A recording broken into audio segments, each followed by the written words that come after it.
Hello વિદ્યાર્થી મિત્રો, welcome back.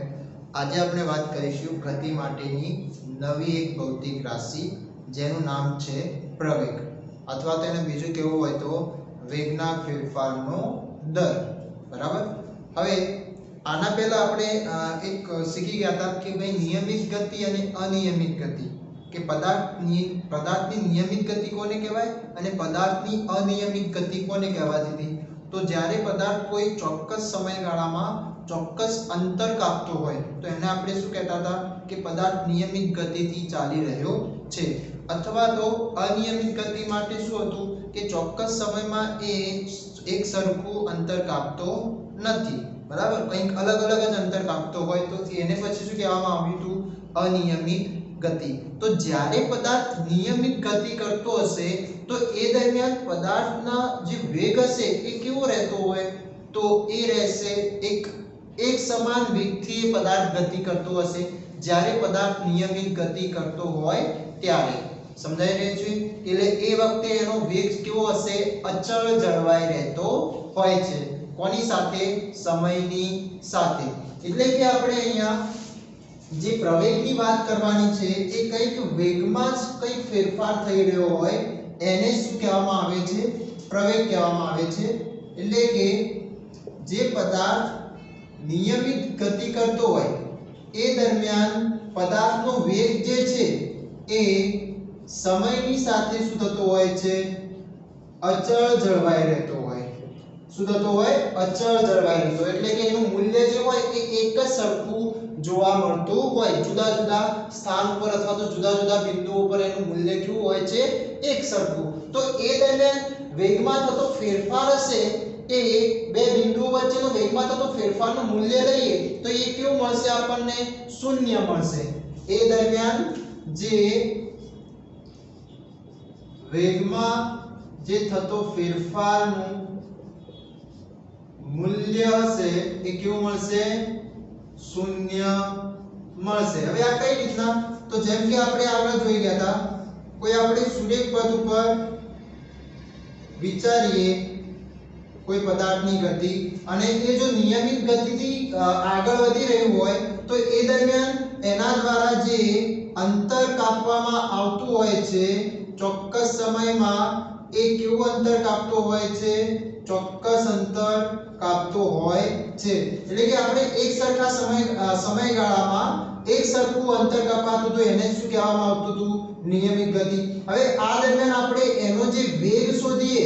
હવે વેગ શોધવો હોય તો એના માટે શું કરવામાં આવે? તો v s/t. તો હવે આનો જે વેગ v1 વિચારીએ આપણે a થી b સુધીનો, તો એ કેટલો મળી જશે આપણને? 2 મીટર પ્રતિ સેકન્ડ. ઓકે. બીજું આપણે જોઈએ v2, તો v2 નો કેટલો થઈ જશે? તો એ પણ 2 મીટર પ્રતિ સેકન્ડ. ઓકે. અને ત્રીજી c થી d ગાળામાં આપણે વિચારીએ વેગ, તો એ v3 બરાબર કેટલો થઈ જશે? તો એ પણ 2 મીટર પ્રતિ સેકન્ડ. એટલે કે દરેક સ્થાન ઉપર એનો વેગ શું થાય છે? અચળ જળવાઈ રહેતો હોય છે. તો એ દરમિયાન બે વેગનો ફેરફાર આપણે લઈએ એટલે ફેરફારનો મતલબ શું થશે? બે વેગની બાદબાકી. તો આ બંને વેગની બાદબાકી કરીએ તો બાદબાકી કરતા આપણને મૂલ્ય કેવું મળશે? વેગમાં થતા ફેરફારનું મૂલ્ય શૂન્ય મળે છે. ઓકે. તો આ પાછળથી પદાર્થ જ્યારે નિયમિત ગતિ કરતો હોય ત્યારે વેગમાં થતો ફેરફારનું મૂલ્ય શું મળે છે?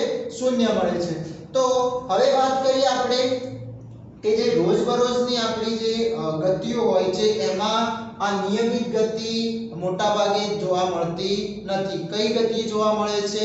અનિયમિત ગતિ. કેમ? કારણ કે આપણને ઘણી બધી અડચણો અનુભવાતી હોય છે, વચ્ચે આવતી હોય છે. તો એના કારણે કેવી ગતિઓ થતી હોય છે? તો અનિયમિત ગતિઓ ઉત્પન્ન થતી હોય છે. તો હવે જ્યારે અનિયમિત પદાર્થ ગતિ કરતો હોય તો એ દરમિયાન એનું વેગનું મૂલ્ય કેવું રહેતું હશે?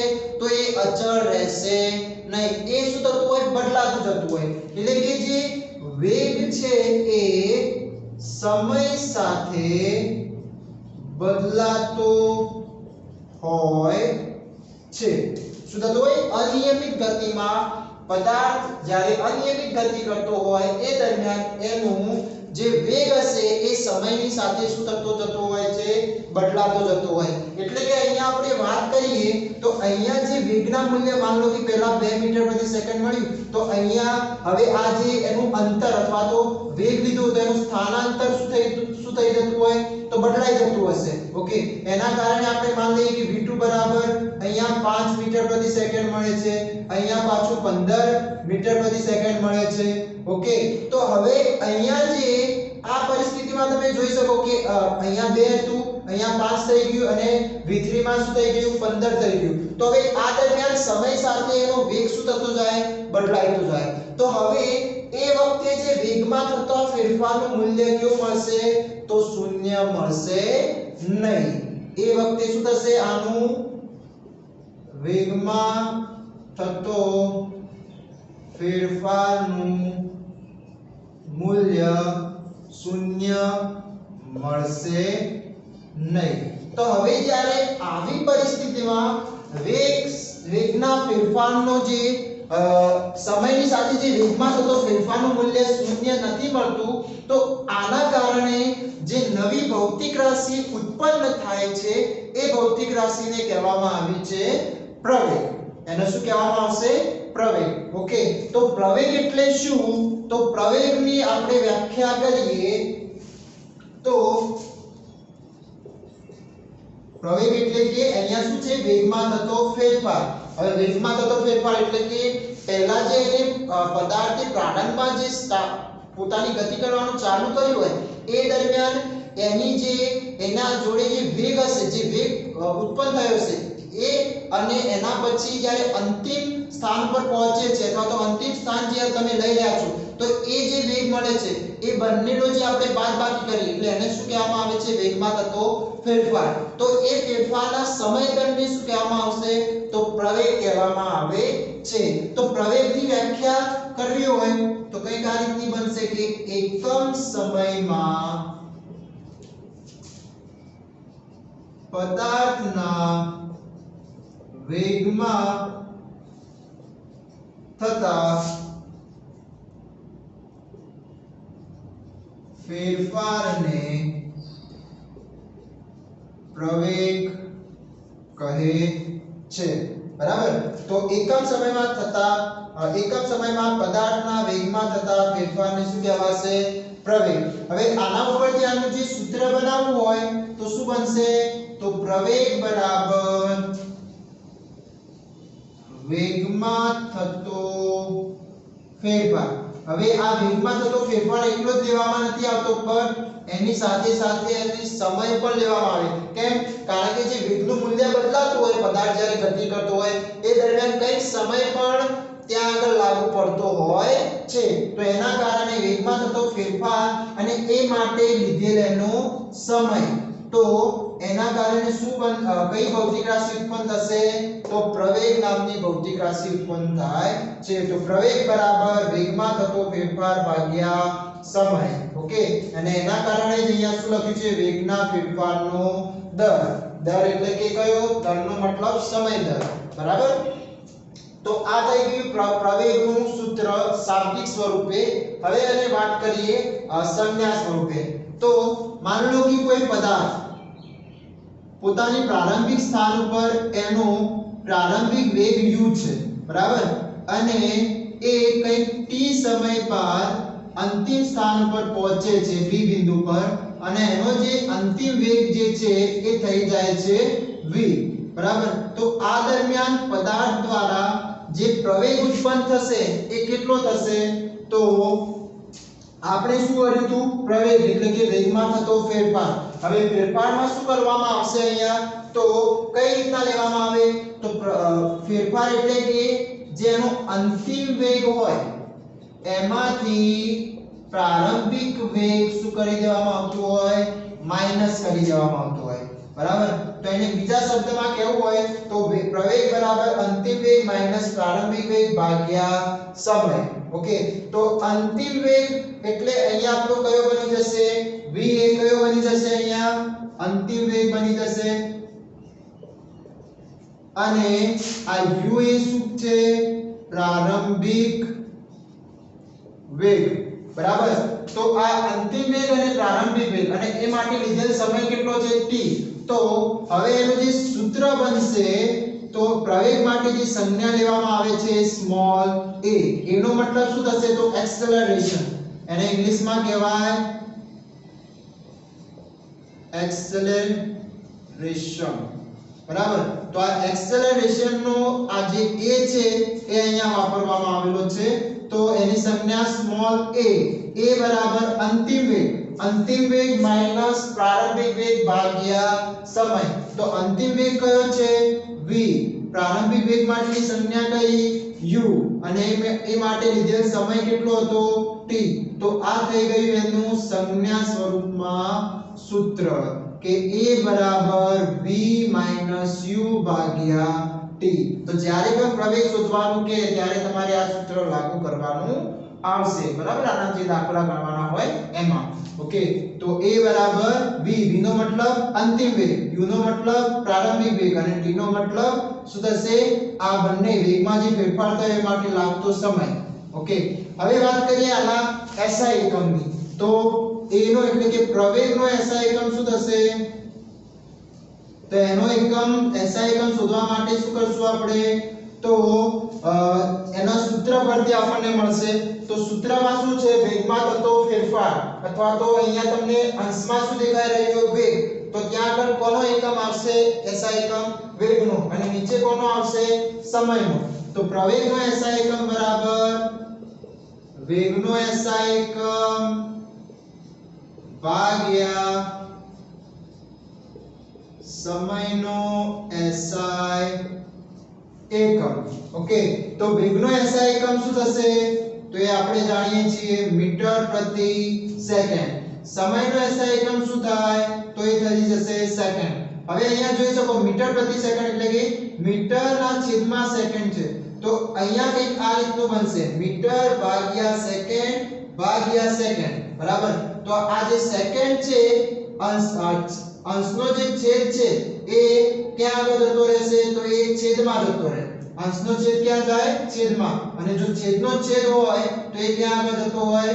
અંશમાં જાય. તો હવે આના કારણે જે આ s છે સમય છે ક્યાં આગળ આવી જશે? છેદમાં. તો એના કારણે શું બની જશે અહીંયા? Second into second. તો જે બની જશે મીટર પ્રતિ સેકન્ડનો સ્ક્વેર. આ બંને સમાન માટે એમનો ગુણાકાર થઈ રહ્યો તો એમનો શું થાય? ઘાત કેટલી આવી જશે? 2 આવી જશે. ઓકે.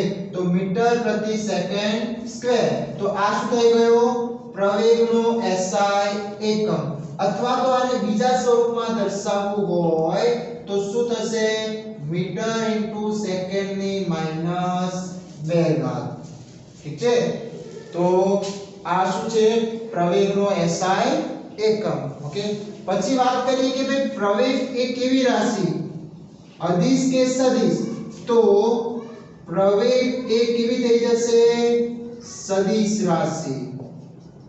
પ્રવેગ એ સદિશ રાશિ છે. હવે કેમ સદિશ રાશિ? કારણ કે તમે અહીંયા જોઈ શકો છો કે પ્રવેગ એ કોના ઉપર આધાર રાખે છે? તો એના વેગ ઉપર. કોના ઉપર? પદાર્થના વેગમાં જે ફેરફાર થાય છે એટલે કે એના વેગ ઉપર આધાર રાખે. તો વેગ એ કેવી રાશિ છે? તો એ છે સદિશ રાશિ. માટે પ્રવેગ પણ કેવી રાશિ બનશે? સદિશ રાશિ બનશે. બરાબર. એની સાથે અહીંયા પ્રવેગના